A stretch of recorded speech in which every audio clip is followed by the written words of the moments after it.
અને આગળ વાત કરીએ તો અમદાવાદના કલકી 4 રસ્તા પાસે અકસ્માતની ઘટના બની।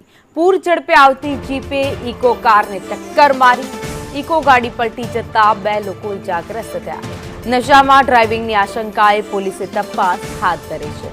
તો અમદાવાદમાં રફતારના રાક્ષસો બેફામ ફરી રહ્યા છે, ત્યારે એક ઇકો કારને ટક્કર મારવામાં આવતા જ ગાડી પલટી મારી ગઈ હતી અને સવાર 2 લોકો હતા જેમને ઈજા પહોંચી છે। તાત્કાલિક તેમને હોસ્પિટલ ખસેડવામાં આવ્યા હતા।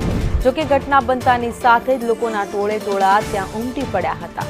જોકે પોલીસનો કાફલો પણ ત્યાં પહોંચી ગયો હતો અને જરૂરી આગળની કાર્યવાહી હાથ ધરાવી। અમે આમ રોડ ક્રોસ કરીને આ બાજુ આમ આવતા હતા, આનંદનગર જતા હતા। આ બાજુથી એલી બ્રિજ છે, આ બાજુથી ગાડી ફૂલ સ્પીડમાં આવીને વચ્ચોવચ્ચ ગાડી ઠોકી દીધી। અને જે વ્યક્તિ હતો તમને કેવી હાલતમાં લાગતો હતો?